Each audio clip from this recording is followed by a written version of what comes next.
Welcome to Sun Life Solar. आज की इस वीडियो के अंदर मैं आपको सिखाने जा रहा हूँ किस तरह आप सन लाइफ के दो मॉडल्स SL-IV प्लस 4.2 किलोवाट और SL-IV प्लस 6.2 किलोवाट को वाईफाई के साथ कॉन्फ़िगर कर सकते हैं। इसके लिए जो मोबाइल ऐप आपने यूज़ करनी है उसका नाम है स्मार्ट ESS। ये मोबाइल ऐप आपको प्ले स्टोर और ऐप स्टोर दोनों से मिल जाएगी। जैसे ही आप मोबाइल ऐप ओपन करेंगे इसके बाद आपने साइन अप के ऊपर क्लिक करना है। साइन अप पे क्लिक करने के बाद आपके पास साइन अप फॉर्म ओपन हो जाएगा। इसके अंदर आपके पास दो किस्म के फॉर्म अवेलेबल हैं, एक आपके पास फ़ोन और एक आपके पास ईमेल। अगर आप फ़ोन के ऊपर सेट करेंगे तो यहाँ पे आप सिर्फ और सिर्फ चाइनीज़ नंबर के साथ रजिस्टर कर सकते हैं। तो मैं आपको रिकमेंड करूंगा, अगर आपने इसको पाकिस्तान के अंदर यूज़ करना है तो आपने इसका साइन अप फॉर्म जो है वो ईमेल के ऊपर सेट करना है। उसके बाद आपने इसके अंदर यूज़र नेम, ईमेल और उस ईमेल पे जो पासवर्ड आएगा वो आपने यहाँ पे एंटर करने के बाद 2 टाइम इसके अंदर अपना पासवर्ड लिखना है।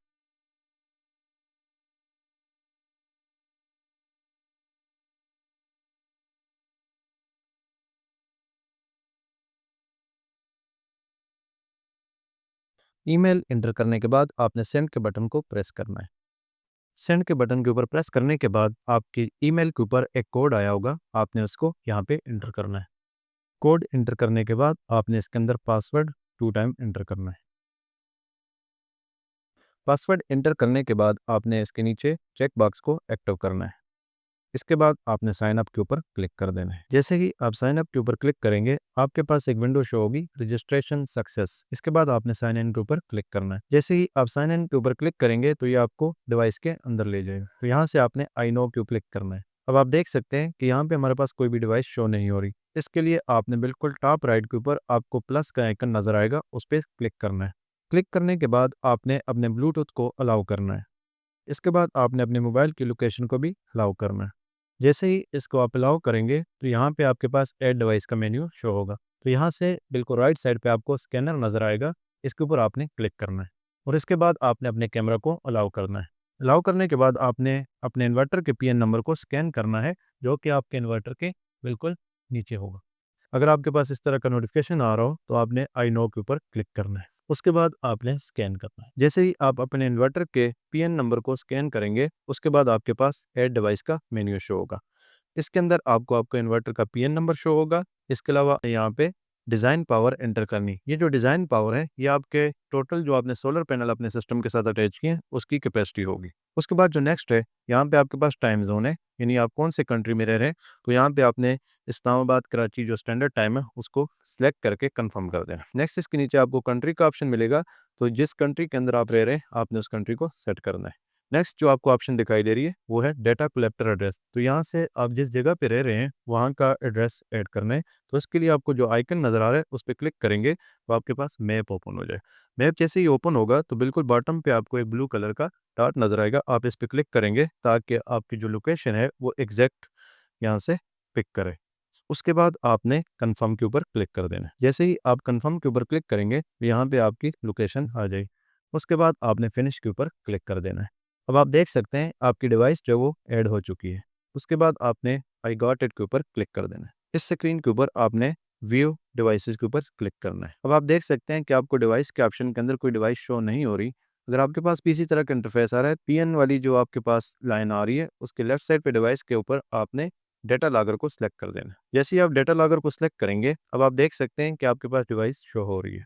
इसके बाद हमने इसको वाईफाई के साथ कॉन्फ़िगर करना है। उसके लिए आपको बॉटम के अंदर 3 ऑप्शन दिखाई दे रही है। सबसे पहली ऑप्शन आपको मॉनिटर, दूसरी ऑप्शन आपको अलर्ट और तीसरी ऑप्शन जो है वो आपको मी नज़र आ रही है। तो यहाँ पे आपने मी के ऊपर क्लिक कर देना है।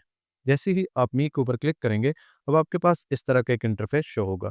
इसके अंदर आपने नेटवर्क टूल्स के ऊपर क्लिक कर देना है। नेटवर्क टूल्स पे क्लिक करने के बाद आपने वाईफाई नेटवर्क को सिलेक्ट करना है।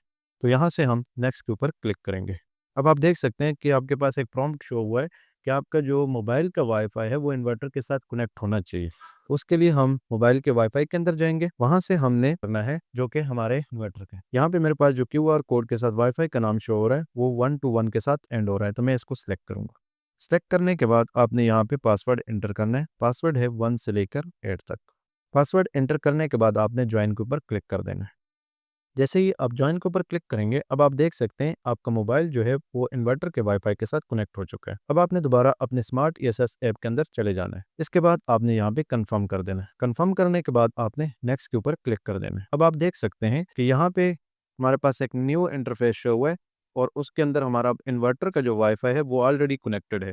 अब हमने यहाँ पे वो वाईफाई सिलेक्ट करना है जिसके साथ हम अपने इन्वर्टर को अटैच करना चाहते हैं। उसके लिए आपको राउटर के सामने जो वाईफाई का आइकन नजर आ रहा है इसके ऊपर क्लिक करना है। जैसे ही आप इसके ऊपर क्लिक करेंगे तो आपको एक राउटर की लिस्ट शो होगी। यहाँ से आपने वो वाईफाई सिलेक्ट करना है जिसके साथ आपने अपने इन्वर्टर को अटैच करना है। राउटर सेलेक्ट करने के बाद यहाँ पे आपने पासवर्ड इंटर करना है। राउटर और पासवर्ड इंटर करने के बाद आपने कंफर्म के ऊपर क्लिक कर देना है। जैसे ही आप कंफर्म के ऊपर क्लिक करेंगे तो तकरीबन 30 सेकंड तक आपके पास एक काउंटडाउन शुरू होगा। उसके अंदर जो आपका इन्वर्टर का वाईफाई है वो आपके होम के वाईफाई के साथ अटैच हो जाएगा। अब आप देख सकते हैं कि हमारे पास नेटवर्क कॉन्फ़िगरेशन इज सक्सेसफुल की एक विंडो अपीयर हुई है, यानी हमारा जो इन्वर्टर है वो वाईफाई के साथ अटैच हो चुका है। इसके बाद हम बैक टू होम पेज के ऊपर क्लिक करेंगे। जैसे ही हम बैक टू होम पेज पे क्लिक करेंगे अब हम दोबारा अपनी ऐप के अंदर मी के ऑप्शन के अंदर आ जाएंगे। मी के ऑप्शन के अंदर वापस आने के बाद आपने मेक श्योर करना है कि आपका वाईफाई जो है दोबारा आपके घर के वाईफाई के साथ अटैच हो। यहाँ से मैंने इसको अपने वाईफाई के साथ दोबारा अटैच कर दिया। इसके बाद आपने मॉनिटर के ऑप्शन के ऊपर क्लिक कर देना है। जैसे ही आप मॉनिटर के ऑप्शन के ऊपर क्लिक करेंगे अब आप देख सकते हैं कि डिवाइसेस के अंदर आपको एक डिवाइस शो हो रही है। अब इस डिवाइस के पैरामीटर देखने के लिए आपने इस डिवाइस के ऊपर क्लिक कर देना है। उम्मीद करता हूं कि आपको ये वाईफाई कॉन्फ़िगरेशन के स्टेप बाय स्टेप सारी चीज़ें समझ आ चुकी होंगी। अगर मजीद आपका कोई क्वेश्चन हो तो आप हमारे ऑफिशियल नंबर पर रब्ता करके अपने मसले का हल जान सकते हैं।